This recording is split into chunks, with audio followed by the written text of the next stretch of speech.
From Hollywood, the Jack Benny Program, with his special guests, the Smothers Brothers.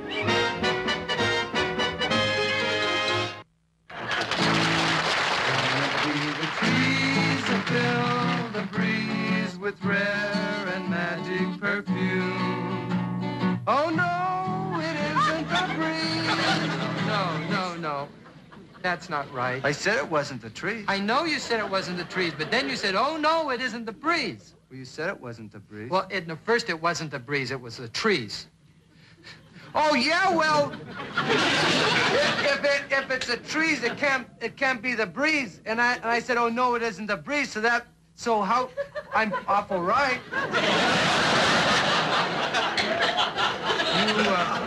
You are right, but just forget everything I've told you. Just say, can it be the trees that fill the breeze? Please? Okay. Can it be the... What? Trees. Can it be the trees that fill the breeze, please? No, that's stupid. How can it be the trees that fill the breeze? Okay, okay.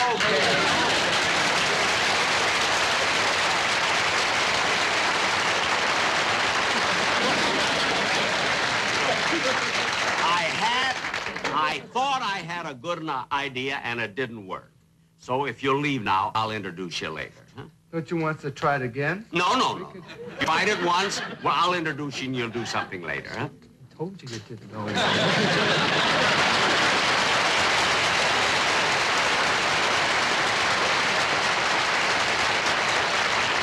Of course, ladies and gentlemen, you know those are the Smothers Brothers. You know, the reason I had them out here at the opening is I thought for a change, it would be kind of nice to have someone else do my theme song instead of that orchestra of mine.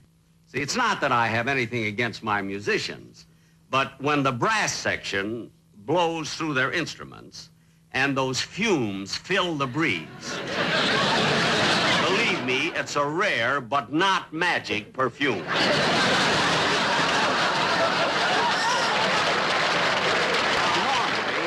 Trouble like that at the opening of a show would upset me, but not anymore. I feel that these things really aren't too important.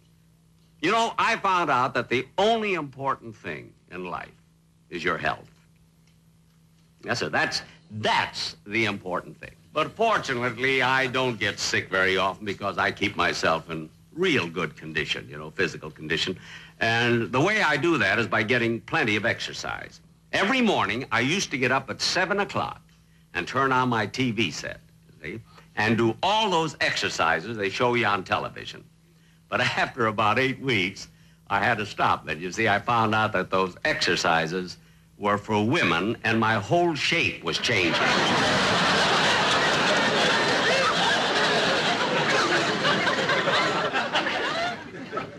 As a matter of fact, I didn't notice it myself until one day well, I better save that for the Johnny Carson show. And now, ladies and gentlemen, getting on with the show, I'd like to bring on my guests, two very fine entertainers, the Smothers Brothers.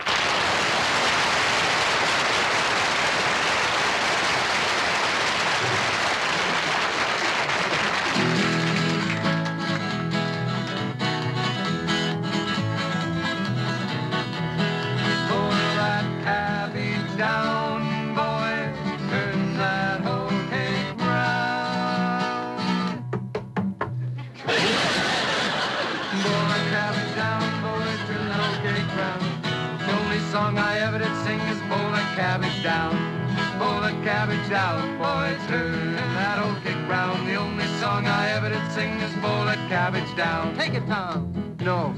I said no, I didn't want to take it. You're supposed to take it. Aren't you a folk singer? Yes, but I said no because I didn't want to take it. Wait a minute, you're a folk singer. Have you read the folk singer's guidebook? Yeah, but I didn't want to. And what does the guidebook say? It says all folk singers are obligated to do what? You're obligated to take it. Without hesitation, without thinking, Yeah. like a reflex, Tommy. Take it, Tom. Boom, boom, boom. Yeah, when well, I say take it, hop to it. Boil that cabbage down. Take it, Tom. Boom, boom, boom. Hundreds of years ago, the railroad started in America. Rugged men of yesteryear went out in the wilderness with vision in their eyes and big 9-pound hammers in their hands.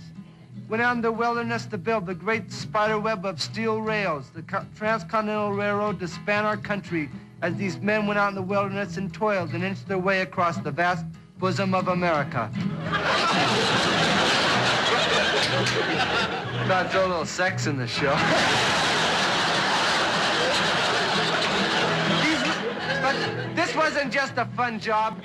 There was dangers in this job as they built the railroads up the mountains and down the mountains and across the deserts and over raging rivers, and they had to span crevices, deep crevices in the ground, and in the bottom of the crevices there was pumas. Vicious pumas with claws and foam coming out of these pumas' mouths, and the railroad men, they're going, "Whoa, look at those pumas down there! I'm not gonna build any railroad across the crowd. There's pumas in the crevices." There were no pumas in the crevices because we don't have pumas here. There are no pumas in America.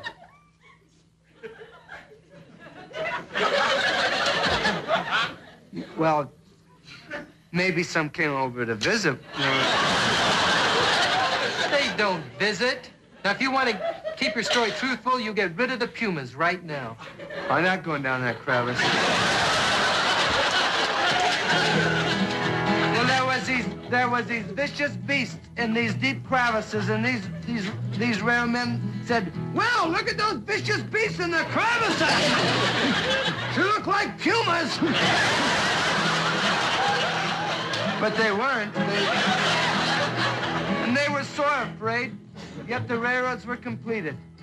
Yes, the transcontinental railroads were completed, and a big feast was transpired for these rugged railroad men. And the sole subsistence for this big feast for these railroad men, the sole substance was hot cakes boiled in cabbage juice. It's not so popular now. They have to sing about something else. Bought myself a bicycle, I learned to ride it well. Crashed into a telephone pole and broke it all to pieces. Cabbage down, boys, turn that old cake round. The only song I ever did sing was a bowl of cabbage down. Oh, working on the railroad, working all day long. Take it.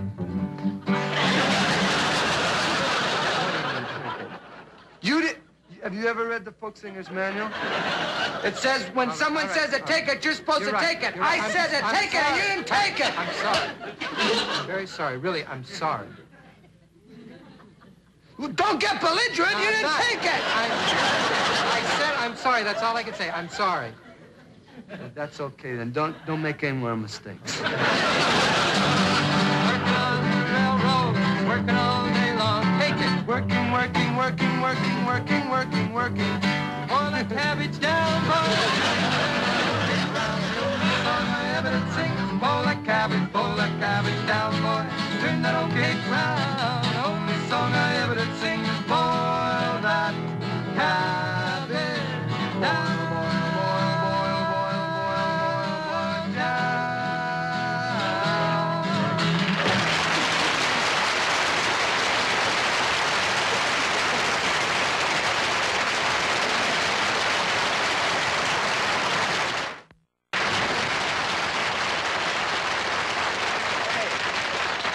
Fellas, that was very, very good. Thank you. You know, you boys have been quite successful the last few years. Must make you very happy, huh? Well, it makes us happy, but it really makes our family very happy, especially our little old grandmother. Oh, your grandmother, huh? Yeah, we have a little old grandma, and she lives up in Barney Gulch, a little town in Northern California, and since things have been going well, nobody ever hardly knew her, but now they refer to her as the Smothers Brothers' mother's mother.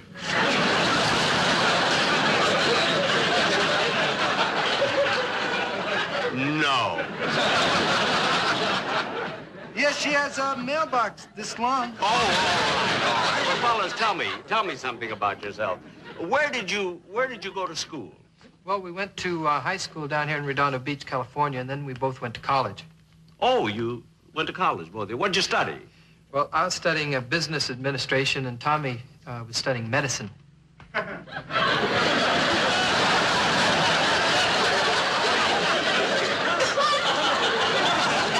He looks like a puma to me.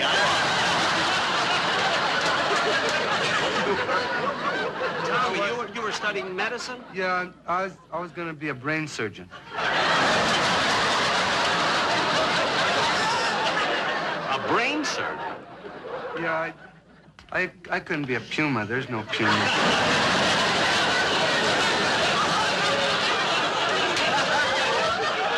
But you studied to be a brain surgeon? Yeah, but I decided against it. I mean, you know, I was 18 years old, and my mother still was cutting my meat for me.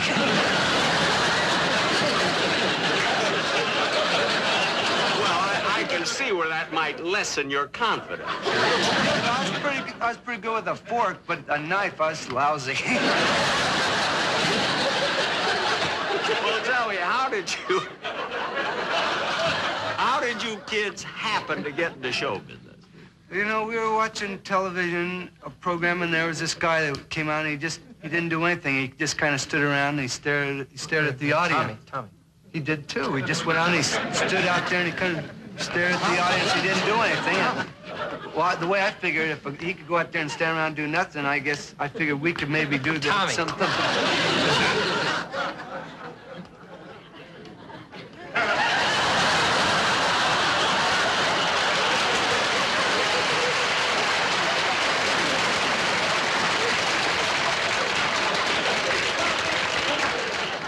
Gee, he looked a lot younger on television.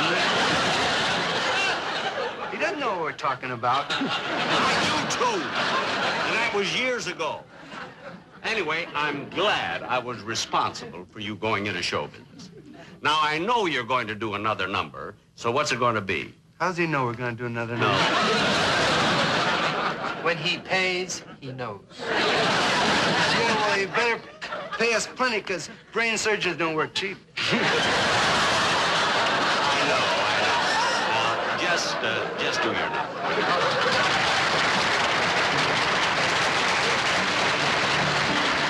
We'd like to do a song of a young man who just lost his sweetheart and is feeling very sorry for himself. It's entitled, I Never Will Marry.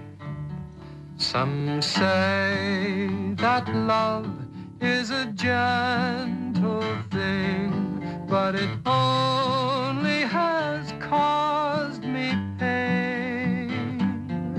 For the only girl I ever did love, gone on that midnight train, I never will marry.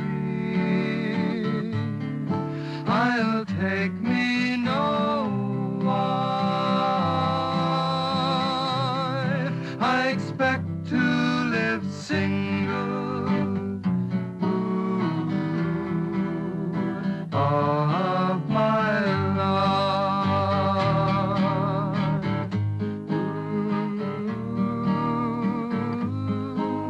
When I was very young, I remember there was a little girl that lived down the street from me.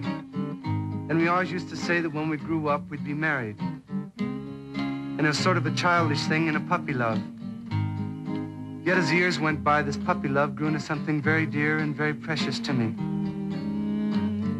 You know, they tell us that love is a gentle thing. But I think each person here who has truly loved and been loved has shed a tear and experienced heartache. And the girl I learned to love so very much broke my heart and left me for another man. Yet I love her still. And I swear by all the stars in the skies that as long as I live, I never will marry unless I can marry her. I'll mess around a little bit, though, you know.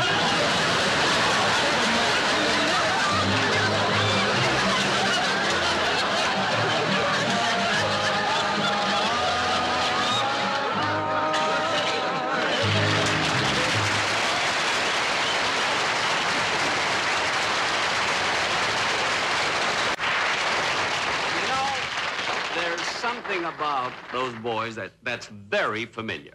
They remind me of a couple of fellas I met when I was in London in 1944. It was during the war, and I was over in Europe entertaining the servicemen. See? And while I was there, I also did a few shows at the London Palladium. Well, one night, the enemy planes came over and put on one of the most devastating air raids of the entire war. I'll never forget it. I had finished my show at the theater, and I was walking back to my hotel, see, when the sirens started to wail, and the bombs dropped, and the searchlights were crisscrossing the sky. By Jove, they gave us a bit of what for tonight. Not half. This one's even worse than the other one.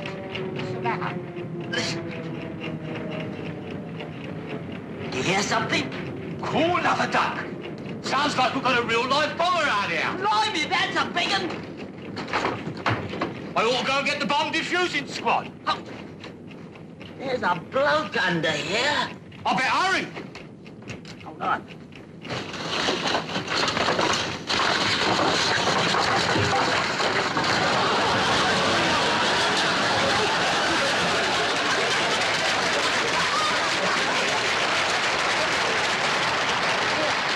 What are you doing there? What am I doing? I try to catch this for a souvenir. What am I doing? He's an edgy one, isn't he? American, you know. Hey, pull this off of me, will you, please? Hold it. Can you hear it ticking? The slightest little jolt will sound the whole thing off. You mean? Let me put it this way, Governor. If you sneeze, you'll never hear the gesundheit. All right, clear the area. Clear the area. Everybody out. Clear the area.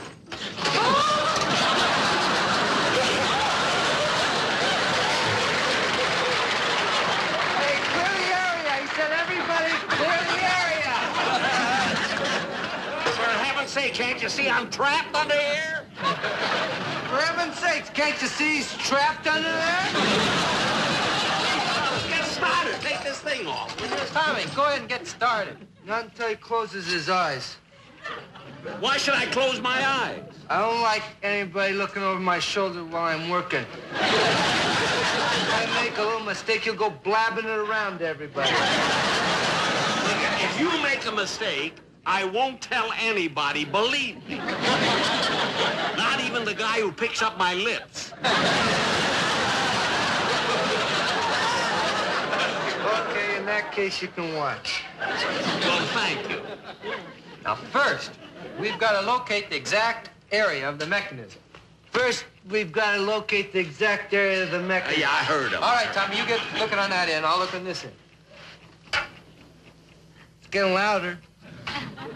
It's getting louder. That sounds hollow. It's a lot. Tommy. It's talking to me. Hey, the bomb's talking to me. It even knows my name. It said Tommy. I never knew a bomb before. I knew a bullet once. Really, fellas, please. Now, let's get this cover off.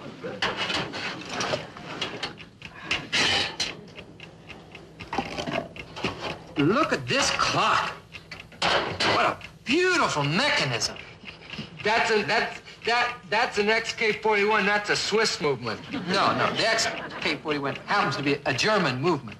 It's a Swiss movement. It's a German movement. XK-41's German. It's a Swiss movement. It is not. Who cares?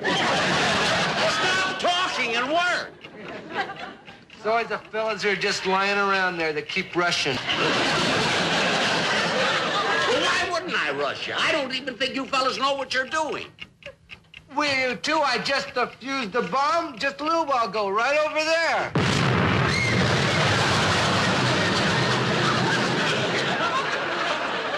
Must have been over there. Tommy, I thought you said you defused that bomb. I did what I always do. I detach the white wire from the blue wire. It's supposed to be the green wire from the blue wire. I thought it was the white wire. It's always been the green wire from the blue wire. But just a little mistake. I mean, everybody makes a mistake. Oh, yeah. You know, nobody's perfect. Gee, if everybody was perfect, if you were perfect, and if you were perfect, and I was perfect, what kind of world would this be? This be some world, believe me. Look, if I want philosophy, I can listen to Bertrand Russell or Jack Parr. Now get back to work, will you? Okay. Well, according to this clock, we've got about 2 minutes before the bomb goes off. So we better hurry. Yeah, I'll get behind this cogwheel here, and I'll detach this wire right there. Tommy, I just noticed something. Do you know who this is? No, who? That's Jack Benny. You mean the guy that's playing at the Palladium? Yeah, it's Jack Benny. Are you really? Yes, I'm Jack Benny. Hey, nice to meet you. Don't get up. Go to the truck and get the guitar. Yeah. Guitar? We want to get into show business, Mr. Benny, and we'd sure like to do a number for you. But there's no time. You said yourself there's only 2 minutes left on the bomb. Great. Tommy, let's do that special song we've been working on. Yeah. That's a... We've only got 2 minutes. That's all right. The song takes a minute. It's kind of a funny number. If you feel like laughing, go right ahead. No. Look at boys. Oh, what tempo? Jimmy crack corn, I don't care. No. Jimmy crack corn, and I don't care. Jimmy crack corn, I don't care. Wait a minute, that's not the way it goes. I don't care. How'd you like that one? Fine. How about an encore? Never mind the encore. We've only got a few seconds You left. didn't get it. Let's do it again. Fella!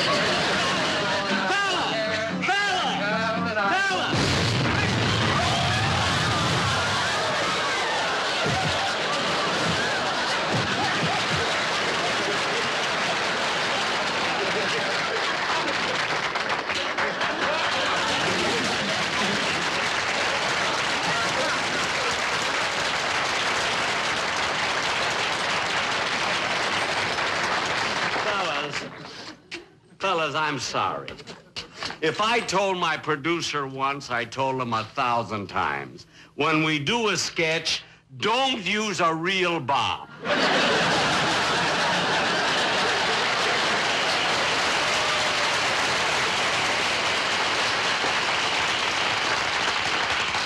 Hey, Dickie, you know, I can just see it in tomorrow's headlines in the papers. Benny's bomb Smothers Brothers.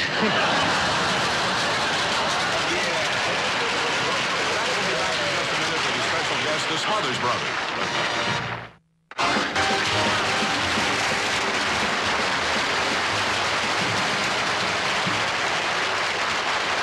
Thanks, boys. Thanks very much for being on the show. Yeah, this, you know, this is one of the dirtiest shows I've ever been on.